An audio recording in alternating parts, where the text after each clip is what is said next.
Now on 5, Myra, the making of a monster. This programme contains harrowing accounts of the murders committed by Ian Brady and Myra Hindley, which some viewers may find upsetting.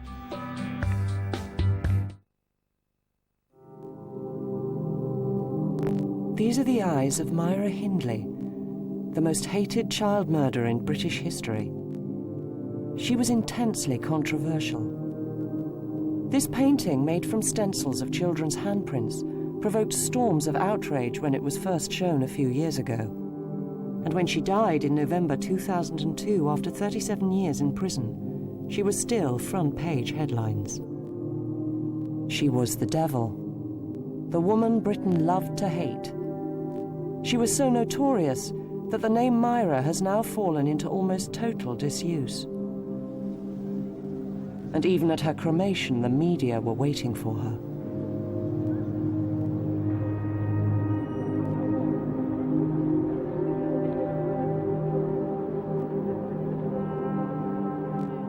What was it about Myra? Why did she behave like a monster? And was she really inhuman? In this program, we explore Myra, the making of a monster.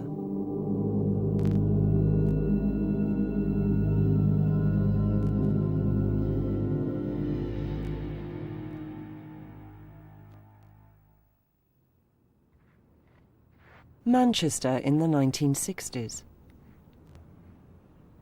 Myra Hindley was born in 1942 and grew up amongst the typical working-class terraces of the area. Factories stood against the skyline, and in the little 2 ups and 2 downs at the back lived the workers.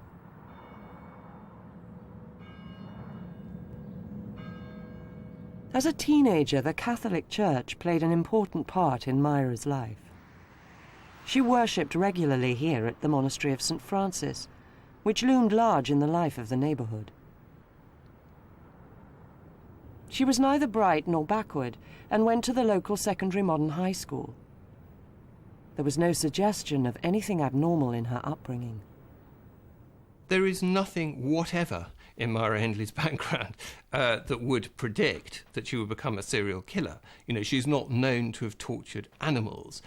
She was not kind of beaten and sexually abused routinely by both her parents. Nothing horrendous like that. Yes, there was, if you like, for her social class background, etc., an average amount of problems. Her father is supposed to have hit her mother a bit, which is not uncommon at all in those days.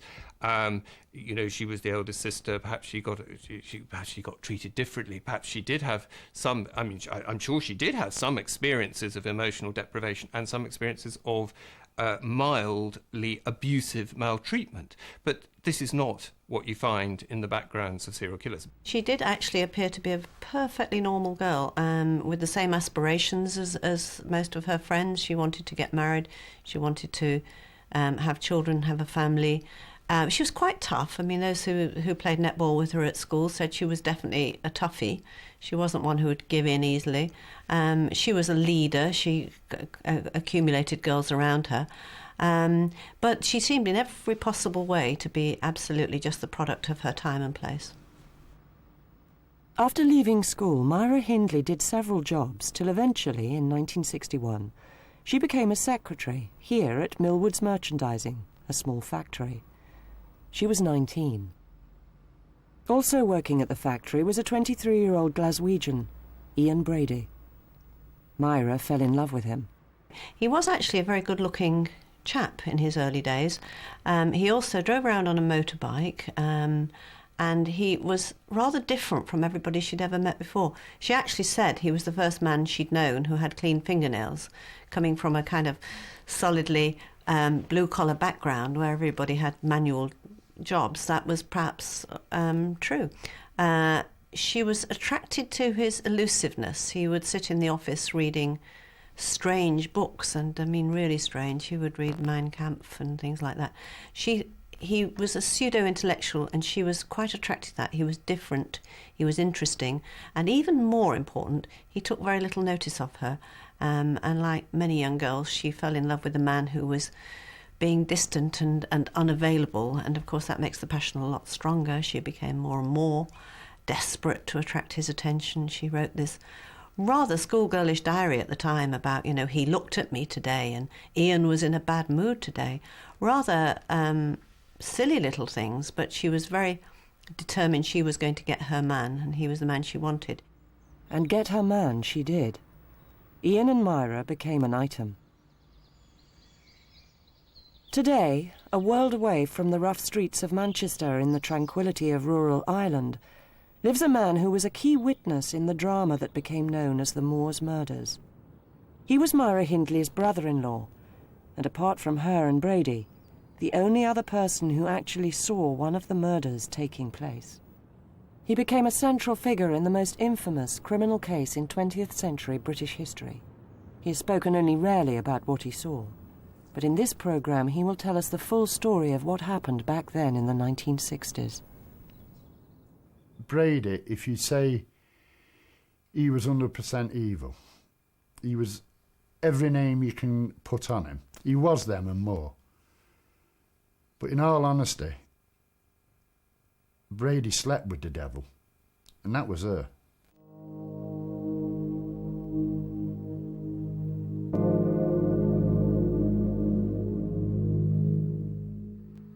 David Smith, Myra Hindley's brother-in-law, grew up in the same 1960s Manchester streets as Myra and her family. The streets were innocent. What I mean by that is kids could come home from school. If mum and dad were out at work, it didn't matter. Neighbours were there. They could have a jam sandwich and disappear for a couple of hours. That wouldn't raise concern. That would not be a problem. This was just the way of the streets. They were safe. A nice place to come from and a nice place to be. In the early 1960s, when he was 15, David Smith began going out with Myra Hindley's sister, Maureen. Maureen was living with a mother and a father at 20 Eaton Street. Across the way, 2 minutes' walk would have been the grandmother's house. Myra was being looked after at the grandmother's house. At this stage now, I'm getting very close to Maureen, and I made her pregnant, and we married when I was 16. Up to me marrying Maureen, I had no social connection with Brady or Hindley, other than a nodding acquaintance. But now the couples began making occasional trips together in Myra Hindley's car. On one early outing, Brady showed a hint of violence. We was on a motorway and a car had cut us up. The occupants were lads or what have you, and they were having a laugh. Brady took this totally wrong and just ordered Myra to overtake them, burn them off. So at high speed she did, and he did no more. A few empty wine bottles. He positioned himself at the back of our vehicle and just threw them at the car, aiming for the windscreen. This is the first time he shows any being irrational. David and Maureen suffered a tragedy when their 6-month-old baby died. Myra Hindley's behaviour was further evidence of Brady's influence over her. We showed her into the parlour, and it was an open coffin, and I think that she wasn't prepared for that. So, just for a few seconds, tears appeared in her eyes. That's all. I'm not over-elaborating this. It was seconds. And it had smudged the makeup under her eyes. She wore very dusty Springfield-type makeup under the eyes, very heavy black mascara-type eye makeup. And the watering of her eyes had made the makeup run. She quickly got a grip of herself, and then she was more concerned about if she went outside and Ian would notice that she'd showed emotion. And I've got to emphasise, it's only a few seconds. of emotion. But she had to dry her eyes and clean her eyes before she returned back to the car.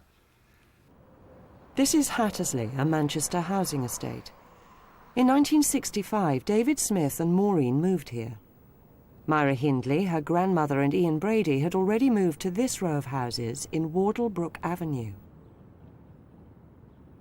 It was here Brady revealed more of his violent nature. We started talking of petty crime, a situation of a robbery. Could we do this? Could we do that? And again, it's in a cloud of drink. I'm not excusing it. I'm not excusing anything. But it was all said through a cloud of drink. It's two blokes, very drunk, talking bravado and just waffling. This then changes into a more serious matter, and he produces guns. Now this, to me, at my stage of life now, I can look back and say, that impressed me. That impressed me. The simple fact that these were metal things. I'd never seen a gun before in my life. And all of a sudden there's a 45, there's a 38. These are big guns. And he's producing them and showing them to me. Myra Hindley showed little interest in their talk of crime. Occasionally she'd take part, but not comment very much as regards robberies. More, she would be talking to Maureen about girly talk. The girls would get bored and literally go to bed, go for a lie down, and leave us drinking, listening to big band music, Hitler tapes. A pretty bad atmosphere altogether, to be honest. Matters came to an unexpected head here in Wardlebrook Avenue, one night in October 1965. Myra asked Dave, still only 17, to walk her home to collect some wine. I go in the house. She takes me into the kitchen. To the right is the living room. Straight ahead is the kitchen. It's a very small house. To the left is a set of stairs. That is the entrance hall. Into the kitchen, she opens a drawer and she takes out, I don't know, 5, 6 miniature wine bottles, puts them on the top of the cabinet. Excuse me. Wait here a minute. There's the wine. Then she goes into the living room. A minute passes, maybe 2 minutes, I don't know, a minute or so, very short time. All of a sudden, there's screaming, there's swearing, there's banging around. She screams, Dave, Dave, help him. I go running into the living room and Brady's got this lad whacking him and hitting him with an axe. It's very violent. Very, very violent. The lad is on the floor. Brady's still hitting him. I think at the trial he'd received 14 blows. It was very bad. He then strangles him. He's swearing at him. He's calling him. He's cursing him.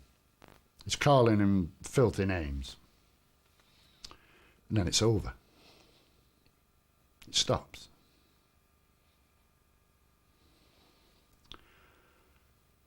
I'm there.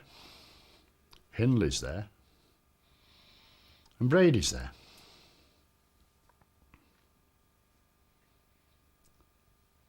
And everything has to be normal. I emphasise this. It has to be normal, or else I don't walk out of that house. Now, what steps are taken after that is purely leading up to me going out of that house. I don't care as long as I get out of that house. We wrapped the body up. We carried the body upstairs. We come downstairs, and the three of us, mostly myself and Hindley, but Brady was part of it as well, cleaned up. He passes me the axe. Feel the weight of that. How did he take that? Feel the weight of that. Hindley sits down. There's a chair next to the fireplace. She says, I saw the blow register in his eyes. He never saw anything. He never knew anything. I saw the blow register in his eyes. It's a normal conversation. I know it sounds unbelievable. It's a normal conversation.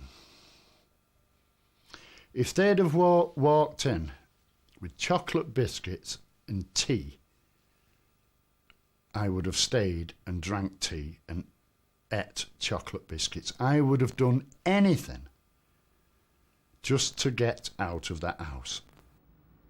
Myra Hindley appeared calm throughout. She would pick bone and hair up off the floor and not have a problem with it. Just drop it in the bag. There was no, oh, would one of you pick that up? I don't want to. No, just straightforward. Just straightforward. After the living room had been cleaned and tidied, Dave was finally able to go home in the small hours of the morning. I was covered in blood. I went in. Maureen was in bed. I got her out of bed. I went to the bathroom and I absolutely vomited. To the point where I was retching and I was in a bad state, physically in a bad state. I then had to tell her what had happened. I've just seen somebody killed. Doesn't go into any great detail. Don't be looking for detail. There isn't. You just... how do you mean? So I'm showing her my clothes. Look at me. We've got to do something. We decide we're going to the police. David Smith was taken to this nearby police station at Hyde in Manchester. There he told officers his terrifying story. Police went round to 16 Wardlebrook Avenue, where they found and removed the trussed-up body. They then arrested Brady, who was brought here for questioning. Later that morning, local journalist Clive Entwistle was plunged without warning into the biggest story of his career. In 1965, I was a young reporter here in North Manchester, and on October 7th, I received a tip-off from a police contact, that there'd been a murder on a council estate called Hattersley, just outside Hyde. I drove up to Hattersley and drove round and found a policeman standing on the doorway of number 16 Wardlebrook Avenue. It was part of this row now of 3, and the house was there at the end. It's since been knocked down. I talked to the policeman and he told me they'd found the body trussed up in polythene in the back bedroom. He told me that a man had been arrested. His girlfriend had been taken with her grandmother to the house at the back, the house you can see between the gap there. I went round, policewoman on the door. I went inside, there were some women in the kitchen, and in the front room was a blonde woman. I asked where was the young lady from the house at number 16, and they pointed to this blonde, and I went and sat down and started to talk to her.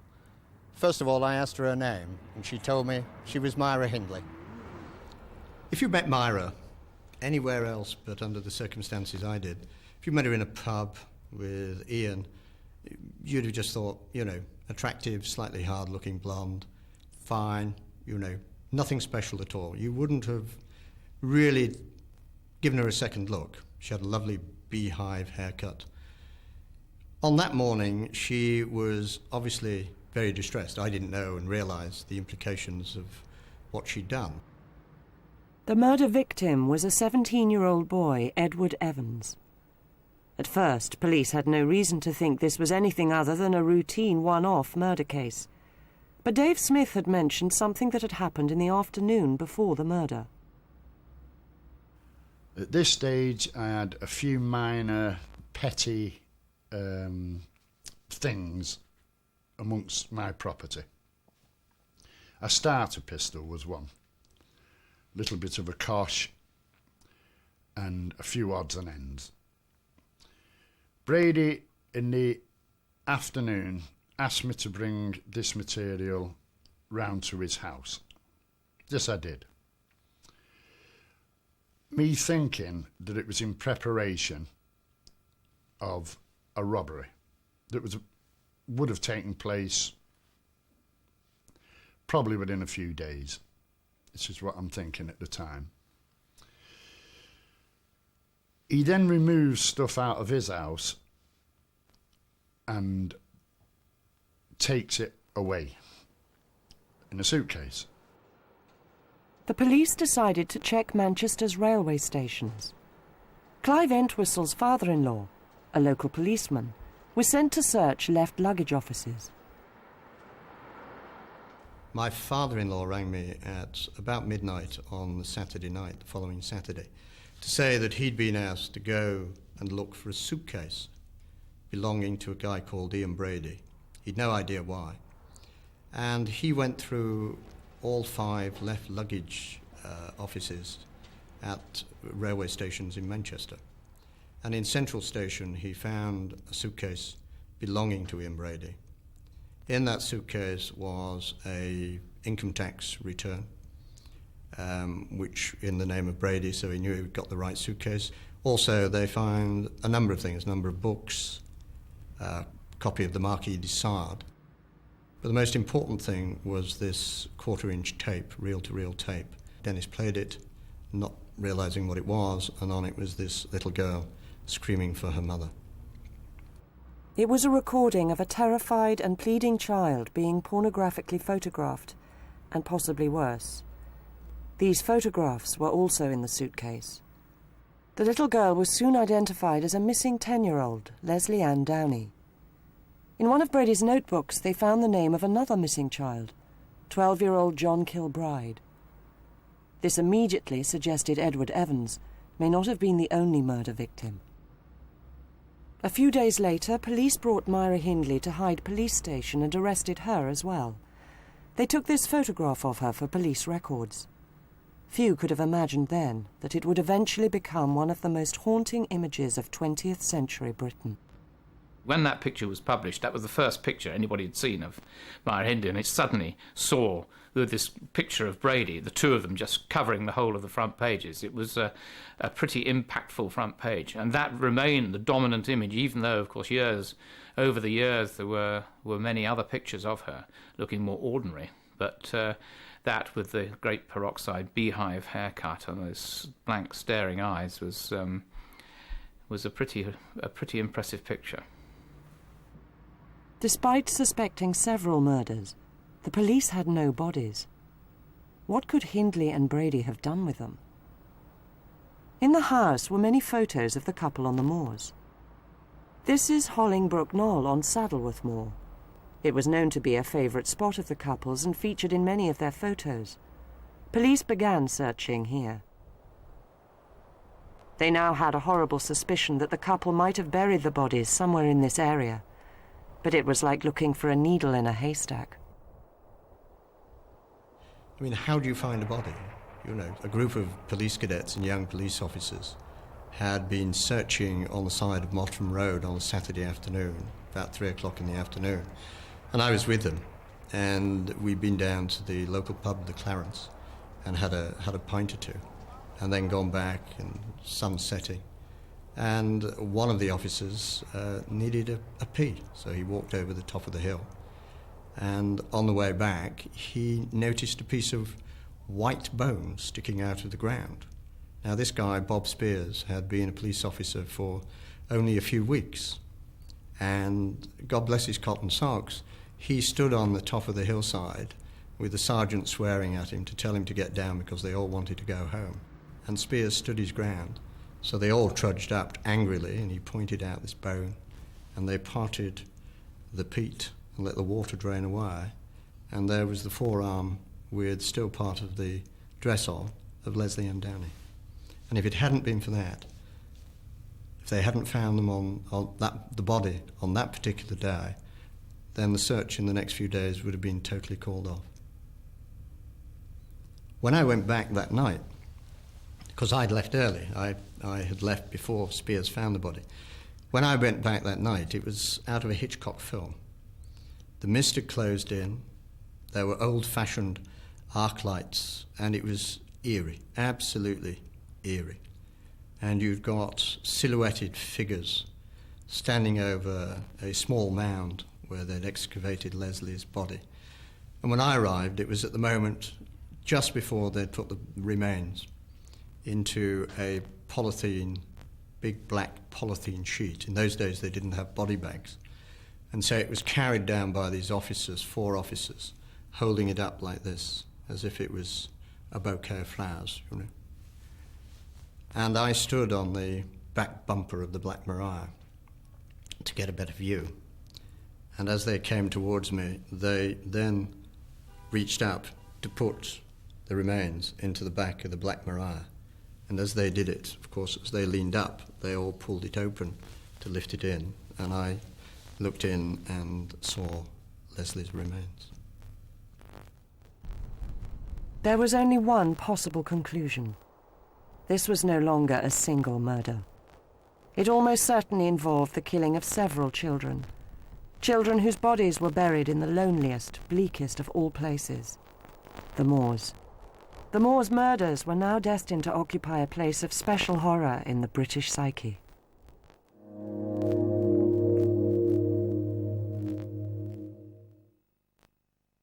Think about it.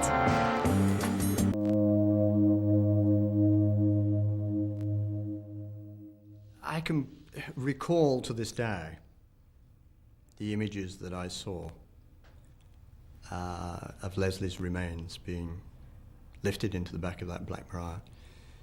It's an image along with the tape, which I shall take to my grave with me. The discovery of Leslie Ann Downey's body and the existence of the tape recording directly implicated Myra Hindley in the murder. Her voice was on the tape recording. Her fingerprints were on the photographs of the little girl. She was in the photos on the moors. Now police believe John Kilbride's body might be somewhere on the moors too. They used a photo of Myra Hindley on the moors to work out a possible location, and sure enough found his body. John Kilbride's funeral was a huge public event. The Moors murders excited tremendous interest, and some people saw it as a comment on the Times. You know, I can remember, you read the papers and it was full of mini-skirts and excitement of people having sex and drugs all over the place, and obviously rock music. And sex and drugs and rock and roll was the order of the day. And I think there was that feeling that if everybody's allowed to just do whatever they want, if the animal within is unleashed, look what will happen. Society will fall apart. Ghastly things like this will start happening.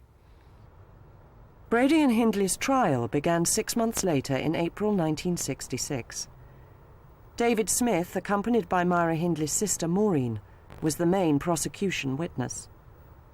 The still young medium of television helped to feed the public appetite for news about it. This trial is certain to make legal history, if only because the Attorney General himself is here leading for the prosecution. It's taking place in Chester Castle.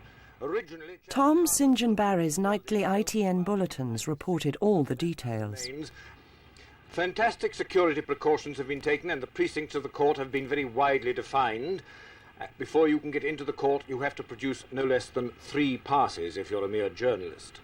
When you do get in, you find yourself in a long, very high room, about 25 feet high, wood-panelled for about 12 feet, and then light stone arches Above that, a wooden roof with a stained glass light in it. As the trial unfolded, it became clear that Myra Hindley was going to stand by Brady, come what may. Hindley, who said that she had a sore throat, gave her evidence in a low, husky voice. She said that she had loved Brady and still loved him.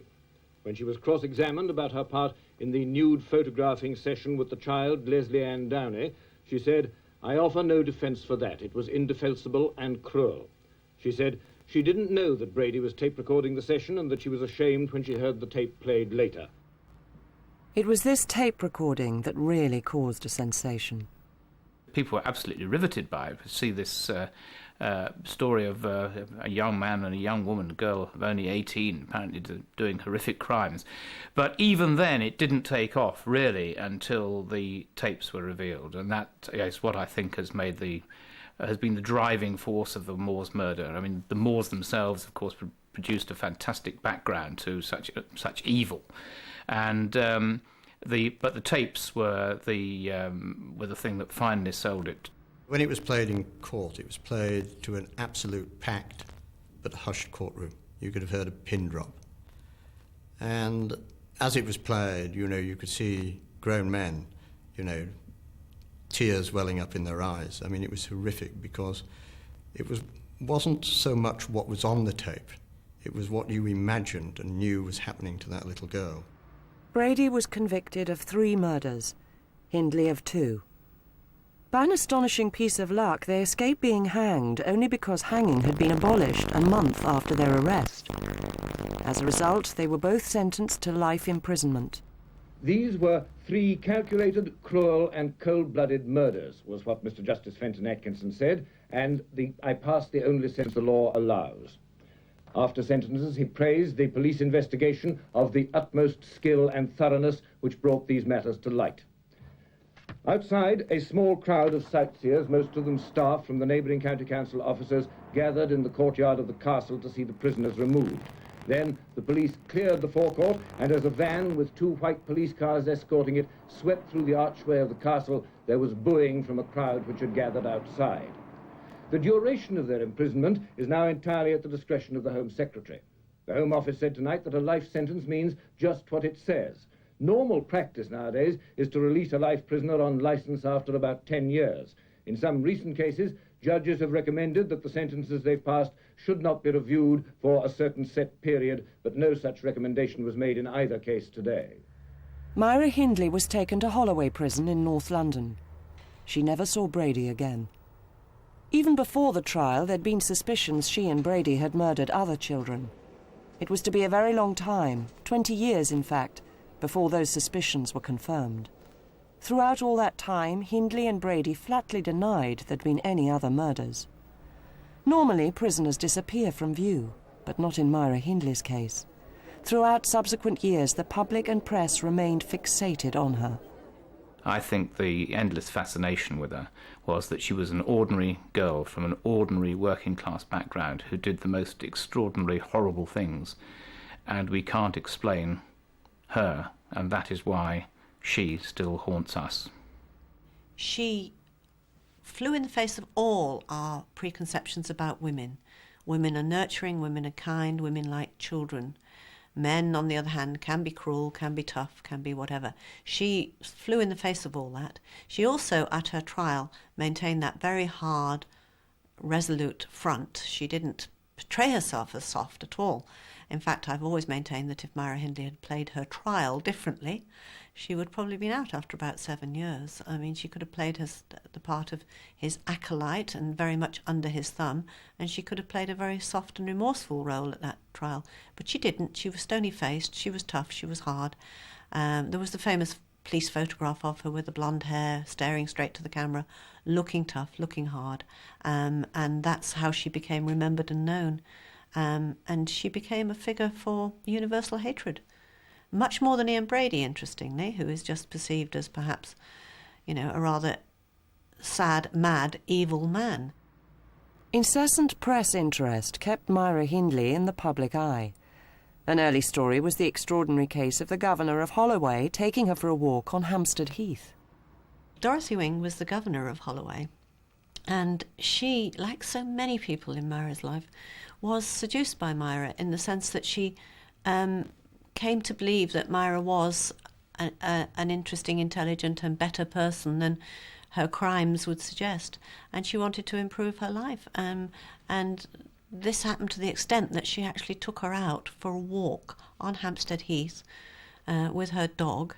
I think it was perfectly innocent on Dorothy Wing's part, but it was a really foolish and foolhardy thing to do with such a celebrity prisoner. Another episode in the Myra Hindley saga was a full-blown escape attempt. This was made doubly lurid by the revelation that Myra Hindley was now having a lesbian relationship with a prison officer who had tried to free her. Pat Cairns was a prison officer. She was a lesbian. She was actually living with another prison officer at the time. She came to work on the wing where Myra was, and she ruffled the feathers of all the girls, and Myra fancied her and fell in love with her straight away. And this became an ongoing love affair. Notes were smuggled between the two. They had secret meetings in the chapel. They had secret little snogging sessions here and there. And eventually a plot was hatched that they would actually spring Myra Hindley from prison. It sounds bizarre, but it was quite an advanced plot. Casts were made of keys, plans were made, everything was afoot, and then one of the women who was involved as a go-between actually shot them. But even though her actions suggested a lack of remorse, many who met Myra Hindley spoke well of her. I found her a nice person. Was she generally well accepted in the jail? I don't suppose everybody felt the way you did. Well, no, not everybody felt the way I did. You can expect that in a community with women, you know. It's mostly the short sentences that used to want to fight or argue with her, you know, and call her names. So she sometimes had a rough time of it? Oh, yeah, when she first went there, she had a very rough time. You know, she got beaten up. Said by people who've been to see her that she's changed a great deal since she's been in Holloway. Did you see any sign of that? When I went in there, to me, she didn't look the same as what the papers made out her to be. What do you mean physically? I mean, her photograph in the papers doesn't look... Oh, no, you wouldn't recognise her. She's a different person altogether. She is a very friendly person if you only give her the chance to be friendly to you. As the years passed, Myra Hindley studied for an Open University degree and renewed her involvement with Catholicism. Lord Longford, a former government minister and well-known prison reformer, famously became convinced of her repentance and campaigned for her release. I've known her for 8 years, and I think I've seen her every 3 months for 8 years, and so I know her better than I know most criminals. And if I'm going to have an opinion at all, I would feel sure that she wouldn't do any harm to anybody. And I don't know anybody who's known her in the course of that 8 years who thinks she would do any harm to anybody if she came out. But the people who say she ought to be there forever are people who say, in view of the terrible crimes she was associated with, life ought to mean life. That's a different point of view, but I'm rejecting that as totally un-Christian. Although disguised to protect her anonymity, Myra Hindley's sister Maureen also spoke up for her. Do you think that she can be treated as if she were in exactly the same category as other people serving life sentences? Yes, I think she could now. Now that she's severed herself away from Ian Brady, yeah. It's a long time since she's wrote to him. It's a long time since she's had any connections with him. And I feel now that she's... I feel that it's not my personal opinion, but I feel that if she was let out tomorrow, she would never consider it. If she had never got involved with him, she would just be an ordinary housewife. A decade later, Lord Longford was still arguing Hindley's case. She's not led an isolated life, really, because she's done very well. She's got her Open University degree, a pass degree, and then an honours degree, and a good many people have come to know and like her very much, so I should say she was completely ready. She has been for years, if it comes to that. But the families of Myra Hindley's victims did their best to stop any such idea. She's ruined my life and she's ruined 5 more families. And then people are suffering like me. And it's a sentence for me alone. That woman will not live if she comes out of prison. I know people have said they'll do it for me. I don't want that. I don't want nobody to get in trouble, especially my boys. They've got their lives to live. I'm half dead now. I'm living on pills. I will willingly do that woman in and take my punishment, and I will expect to be put in prison where I should stay until the end of my days. And so controversy kept Myra Hindley in the public eye well into the mid-1980s, 20 years after her original conviction. But of course few had ever seen her since then, and those who did found it a shock. At that time, writer Peter Stanford was editor of the Catholic Herald. Through Lord Longford, he became interested in Myra Hindley's case and began the first of many visits to her. Women's prisons are very mixed. You'll have women in there who haven't paid their TV licences and women in there who are mass murderers, all kind of mixed in together. And so you're sitting in the waiting room and the names are all called out and all these kind of grannies and children of these poor women kind of go in to see everybody. And I suppose naively I was waiting for someone to say Hindley. And no one did. And in the end, I was the only person left sitting in the waiting room, and the prison officer came over and said, "Have you come to see Myra Hindley?" And I said, yes. So I'm not quite sure what the reaction was going to be, really. And so they showed me through into the visiting room. And, I looked around the room for a woman with blonde hair and a stern, unbending expression, and there was no one there who fitted the description. And in the end, someone ushered me towards, I suppose I could have worked it out because it was the only empty table. And the woman sitting on the other side, I mean, you just wouldn't have recognised her from the photograph. And I think that's one of the very important things about Myra, in that most people believed that she was completely unchanged from that particular image in the mid-1960s. And, here we were over 20 years later, and, surprise, surprise, she changed. She was a different person. What was she like? She was very, very pale. Her face was very veined. I mean, she didn't look at all well. She had reddy, purpley hair, I think, the first time I met her, which was cut in a bit of a sort of 1970s cut. She had an extraordinary voice. Her voice was very... She spoke very, very slowly and had quite a deep voice. She smoked like a chimney. She consumed chocolate quite a lot. They have this thing where you bought chocolate from the kind of... the trolley and handed it out. So all those things. I mean, in many ways, very normal. It was almost that thing you had to kind of sit there and kind of pinch yourself and thinking, I am now sitting opposite the woman that the tabloid newspapers tell me is the most wicked woman ever to have lived. And you'd be having a perfectly normal conversation about a television programme you'd watched or a book you'd read, or I remember she was fascinated by Margaret Thatcher, talking to her about politics and Margaret Thatcher, in the same way that you talk to anybody. In 1986 came the next big breakthrough in the Moors murders case. Ian Brady began to talk about additional murders. The new head of CID at the Greater Manchester Police, Chief Inspector Peter Topping, interviewed Brady and also approached Myra Hindley at Cookham Prison in Kent. I received a phone call one afternoon from Myra saying the Greater Manchester Police are here and they want me to help them recover bodies that have so far not been discovered on the moors, and I've agreed to help them. Would you come down to the prison straight away? So I got on a train down to the prison, and when I arrived, the prison gates were ringed by journalists with cameras and TV crews, so they'd obviously been alerted to the visit by the police. And when I went inside the prison, Myra was with Mr. Topping and his assistant, Mr. Knupfler. There were maps and plans all over the room, and they'd been poring over them. Then a statement in Hindley's own words, read by her solicitor. I've agreed to help the Manchester Police in any way possible, and have today identified from photographs and maps places that I know were of particular interest to Ian Brady, some of which I visited with him. In spite of 22 years' passage of time, I have searched my heart and memory and given whatever help I can to the police. A complex logistical operation was now set in motion. A month later, Myra Hindley was taken back to the moors for the first time in 20 years, accompanied by her solicitor. I was collected and taken to a caravan up on the moors where I met Myra. She had been taken from Cookham Wood the day before and had slept the night in a police training college somewhere in the Midlands.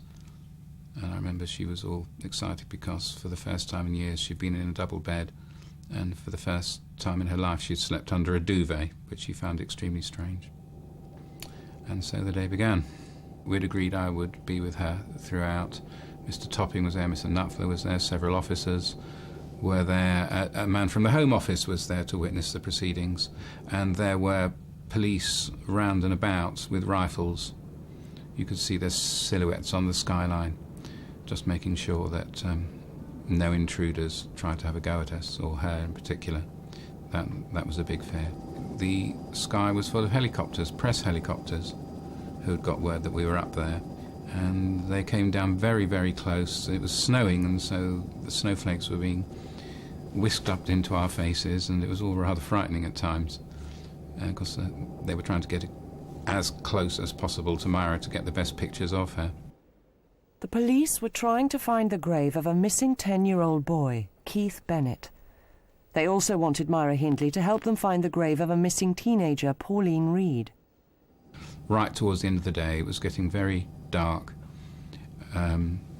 It was close to the grave of the former grave of Leslie Ann Downey, and when we walked close to it, she pointed in the general direction of where she thought Pauline Reed's grave was, and advised Mr. Topping to dig in that direction over there. Some months later, police did find the body in the area Myra Hindley had indicated. A quarter of a century after they found the body of 10-year-old Leslie Ann Downey near this bleak spot on Saddleworth Moor, police found a third apparent victim of the moor's murderers. Pauline Reed's funeral was a reminder of the events and places that had figured prominently in the news 20 years before. Mrs. Joan Reed, who left hospital for the day to attend the funeral, led the mourners with her husband Amos. For 24 painful years they've waited for this day, when they could at last give their daughter the dignity of a Christian burial. As the cortege made its way through the Gorton area of Manchester, neighbours stood silently in memory of Pauline. Among the mourners today was Detective Chief Superintendent Peter Topping, seen here with the father of John Kilbride, another Moors victim. Myra Hindley had known Pauline, and they had both worshipped here at St. Francis. By a sad irony, it was from here that Pauline was now committed for burial. At the graveside, the mother of Leslie Ann Downey, yet another child murdered on the moors. More than 2 decades after her death, Pauline Reed's family were at last able to lay their daughter to rest. The closing chapter of her tragic life had finally been written.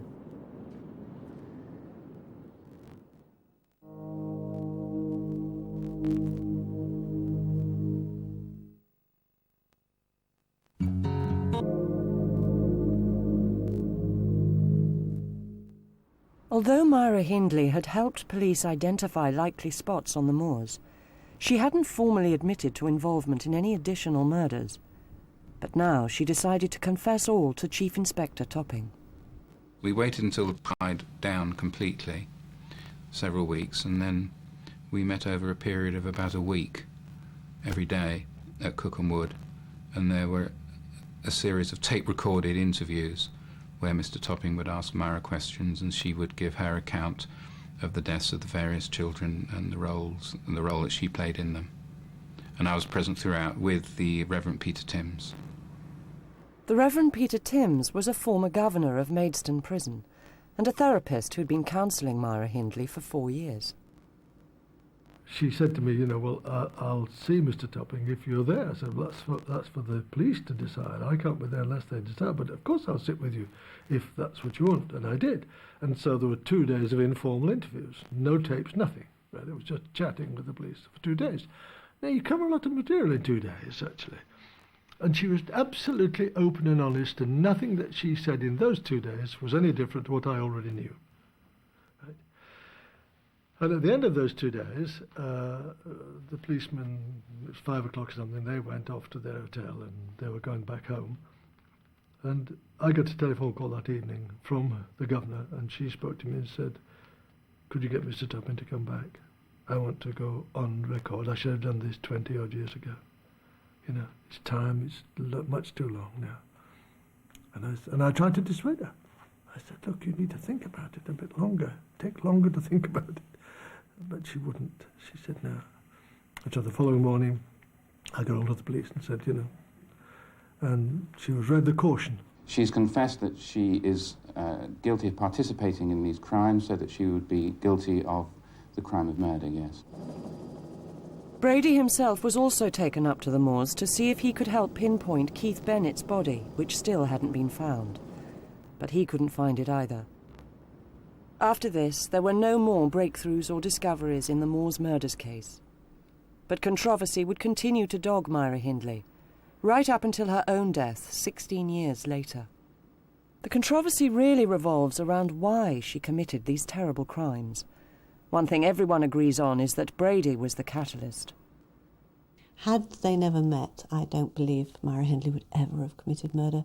I don't think there was any interest in it or impetus towards it in her. She was a very tough person and quite capable of violence, and quite capable eventually of accepting violence, which I think a lot of people would not be capable of. So there was some inherent ability to cope with it, with the violence and the killing in her, but she had no feeling or need to be involved in that, and he did.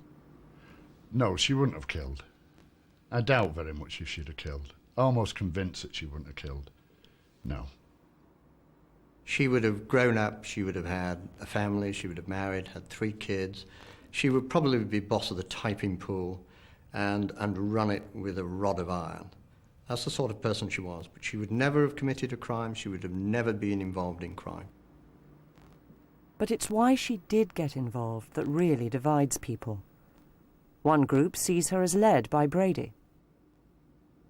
The reason she got involved was because she met Brady, she fell in love with him, and when you fall in love with someone, as we all know, it's the same for all of us, if you do fall in love, your barriers break down. Your sense of who you are and who the other person is become terribly muddled up. There's a period during the in-love bit of the relationship when the other person can do nothing wrong.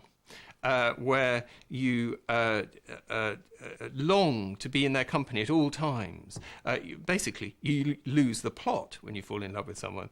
And she happened to fall in love with someone whose ideas she identified with, who she became terribly involved with, just as we all do with the people we fall in love with, but who, unfortunately, turned out to be Brady. Quite how she herself got sucked in is very interesting. By degrees, I think, is the answer. He inculcated her into the almost cult of killing that he'd established, and he tried later on to do the same with David Smith. He gave her things to read. He gave her the Marquis de Sade to read. He talked to her about sadomasochism. He took her to see very strange films. They actually went to see a film of the Nuremberg rallies. He thought that anything to do with the Nazis was wonderful. She was still totally enamoured. He was this amazing, interesting, different person, not at all like the boy she knew who, wanted to be Elvis Presley and a quick kiss behind the dance hall afterwards. He was something else entirely. So Myra was still enjoying this feeling of being different and being special, and he worked on that, and that is how, by degrees, she came to believe that anything that Ian wanted her to do was right and worth doing. And she became his, interestingly, he called her Hessie. This was partly because of Myra Hess, the pianist, her name Myra, but more appropriately, Rudolf Hess was Hitler's lieutenant, and she was his lieutenant, and he saw her as the person who would help him fulfill this dream of committing murder. The process by which you go from being Myra Hindley, a perfectly normal office worker, to Myra Hindley, the torturer of children, is not obviously something that happens overnight. In her case, she fell in love with this sadistically dangerous man, and gradually was groomed into more and more perverse sexual practices. First of all with him, he played games with her, he tricked her, she got turned on by that. And I'm sorry, but we all, think of your own sex life and think how much game playing. I'm not talking about dressing up as a giraffe or doing weird and wonderful things. I'm talking about the normal playfulness that's involved in sex, and the dominance and submission that's involved in normal sex. Now, if you think of that and just add a little bit of sadism, add a little bit of cruelty, etc., etc., Brady will have gradually groomed her into getting used to the idea that this was really exciting, this is what we want to do, and, if you like, taught her to get involved. In the first murder, when she screamed and shouted and so on, he hit her and knocked her to the ground and said that effectively he would kill her if she didn't shut up. And she probably, I know, she thought, there's been this awful event with but it will never happen again. It's one of the things that will never happen again. And of course it didn't happen again for about a year, then it did happen. But it's then what you do about it.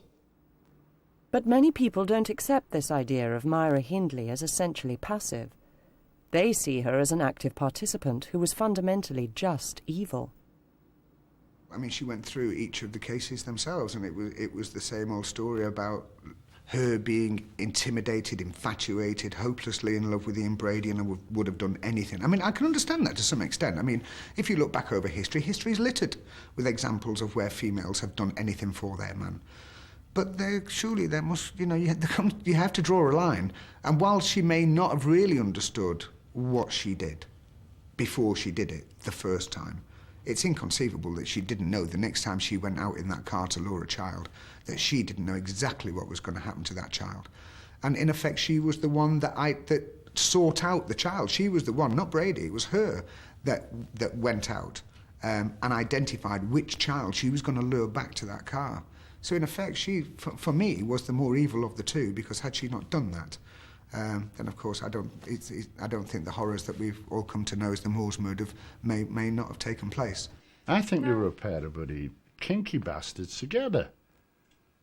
That literally, bloody whipped each other, slapped each other, did all the dirty little things that were in the books, and then had to look for something else. And they just pushed and pushed and pushed. They broke all the rules. They didn't just break the legal laws, they broke all the moral laws. You don't break the moral laws. You don't. They're there for everybody. You don't just disregard them and kick them out. They did.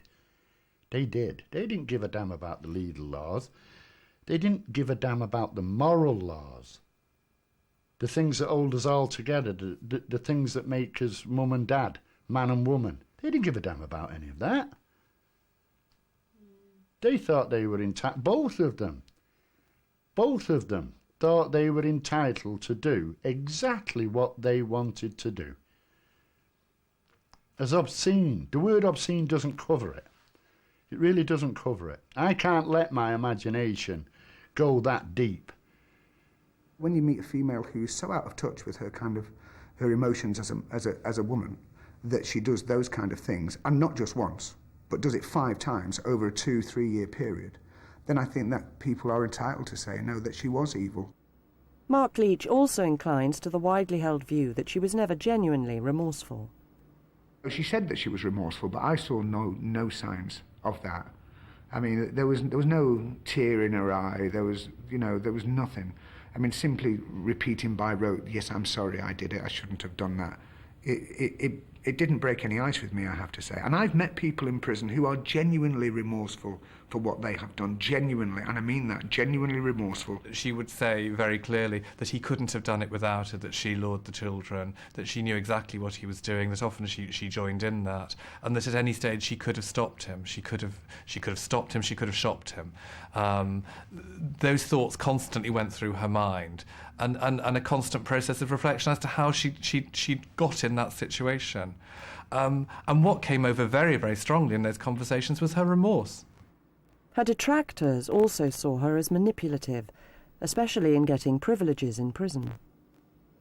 I think she was very calculating and very able to manipulate management inside a prison, because she knew that whatever she did would attract media attention. She didn't lead a life. She wasn't laughing her head off at the public. She was a sad person. I spent many hours with her, and they were nearly all sad hours.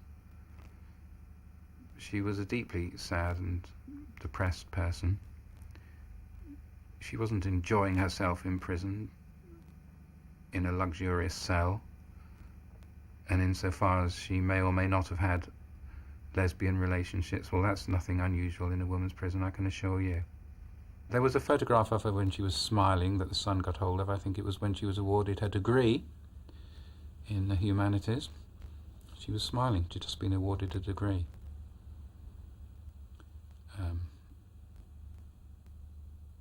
She shouldn't have smiled for the camera ever, but because the public got the impression that she believed her crimes were funny. Well, she didn't. Nobody did. She was concerned for those who were close to her, as any normal person is, particularly her mother. That was her greatest concern, how her mother would react to anything that happened. After that, her close friends. She appeared to me, apart from her reputation and her history, to be a normal person, not an evil genius. Perhaps I knew her better than the editors and journalists in some of the tabloid newspapers. I did know her better. Longford, bless him, used to say, well, how do they know? They don't know her. Well, he was right about that. But Myra Hindley and what she represented never lost the power to cause outrage. As recently as 1997, this painting, made up from stencils of children's handprints, was physically attacked and provoked public protests when it was featured in a high-profile exhibition. This work was actually painted in 1995. Charles Saatchi bought it and showed it in his North London galleries. But it was when, in 1997, it was included in an exhibition called Sensation, which was Saatchi's collection of British art in the 90s up to that point, at the Royal Academy of Arts, no less. Suddenly, all hell was let loose, because the tabloids had been sniffing around for a kind of shock story surrounding British art. So we'd had the sharks, the elephant dung, and so on. This was there, and because it was an image of an horrendous serial killer, it gave a kind of moral dimension to their anger and their ire. And so, having interviewed the parents of some of Hindley and Brady's victims, who quite understandably were very disturbed by the fact that the image of Hindley was getting more publicity, there was a kind of public sense of outrage. £7 to go into that exhibition is blood money.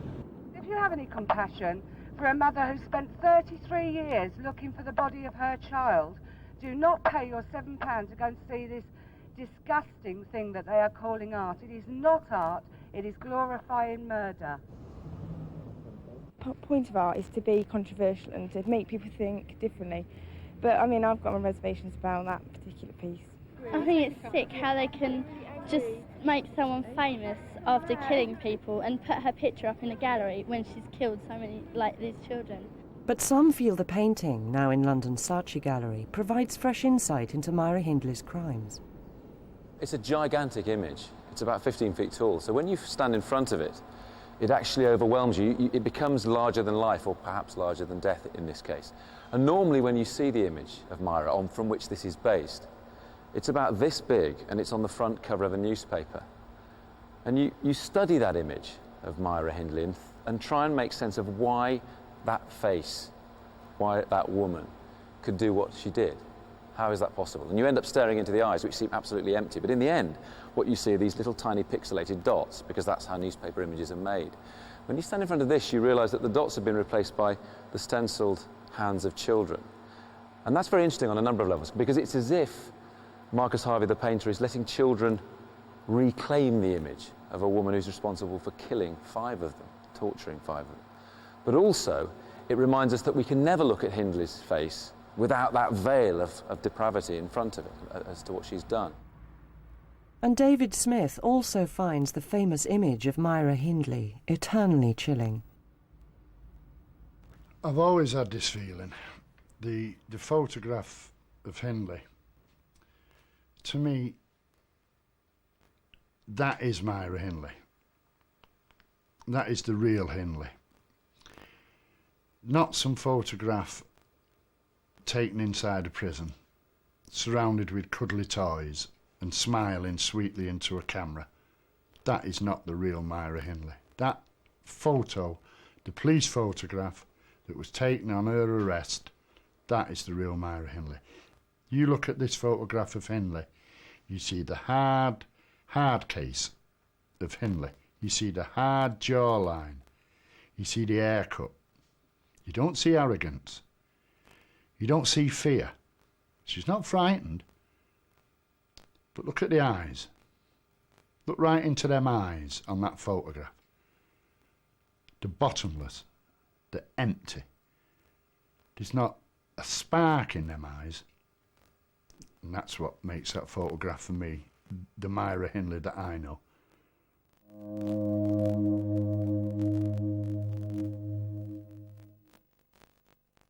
2002 without ever achieving the freedom she and her supporters hoped for. On the issue of whether she should ever have been released, as with so many other issues, she still has the power to divide opinion. Life sentences, a justifiable sentence, life for life. You can say it's been many years, but she did commit the crimes. Yes, I think the life sentence was right in that situation, yeah. Unfortunately, I do.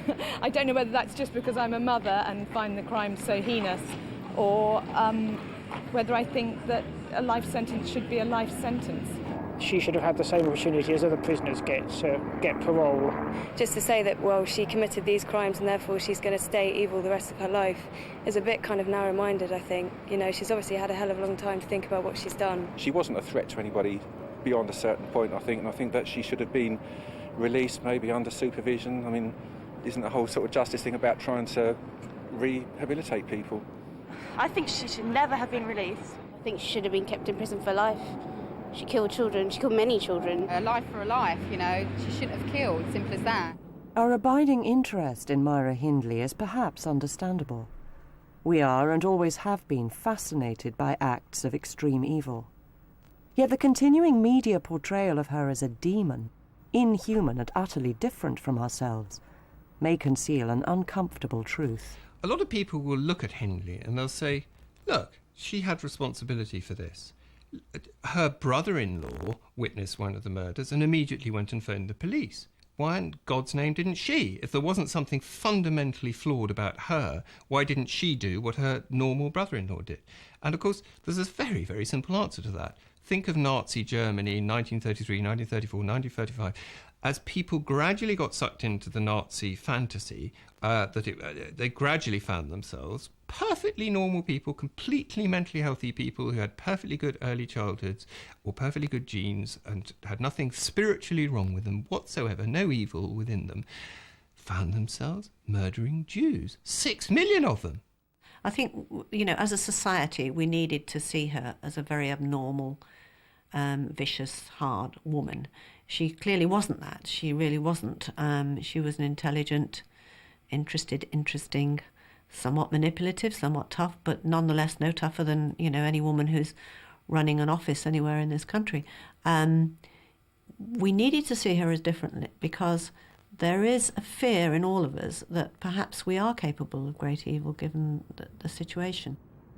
Even after her death, Myra Hindley's actions continue to blight lives. David Smith and others are still affected by what she did. Dave Smith became a pariah after Myra Hindley and Ian Brady were arrested, and the evidence began to come out at the committal about what they'd actually done. People believed that he couldn't be innocent, that there was no way he was not implicated in the murder of Edward Evans, and subsequently, as a result, that he must have been involved in the abduction and murder of children. He went through an appalling time. He didn't go out. If he did go out, he was beaten up, he was attacked, he was spat at, he couldn't get a job. He had an appalling time, and in fact, you know, fled the area for a long time, but still, people pursued him. As soon as people knew who he was, they went for him because they believed he was as guilty as Myra Hindley and Ian Brady, and he wasn't. Dave Smith was actually a very brave, along with his wife Maureen, very brave and public-spirited person. To term me as a victim of a Moore's murder case victim is wrong. No, that's the parents. They're the victims. Them I bleed for. I'm a survivor. I survived it. I am not a victim of it. I got through it. Lots of the parents, they're frozen in time. Their memories stopped in the 60s. They still see their missing children, the same size. They never grew. They never got older. They never change. They're the victims. Winnie Johnson is the mother of Keith Bennett, whose body has never been found. I don't like the idea of being him up there. I want him on where I can bury him myself and go to his grave. I mean, it's a long way to go to the most. They even asked me to have a memorial put up there. to show people that he's up there. I said, you don't need a memorial. I said, people know that he is up there. And I said, putting a memorial up there is just a waste of time. I said, because for one thing, you don't know where he's murdered. They said, well, we'd put it on the edge of the road so the people could. I said, that's no good to me. And then I started taking flowers up each Christmas, Easter, his birthday, his anniversary, and I've done it from there on in. And it's cost me loads of money, but I appreciate it. And when I go up there, I've got an awful feeling of being happy. I don't know why. I could stay up there for a week or more because I know he's there. Whether that is because he's there or not, I don't know.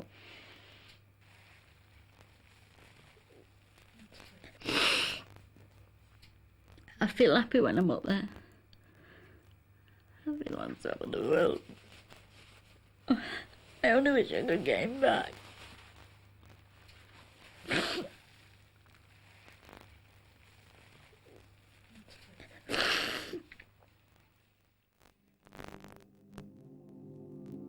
Many of the people involved in the Moores murders case are now dead. Maureen Smith, Lord Longford, and of course Myra Hindley herself. Even after her death, Monster Myra lives on. Will she ever die?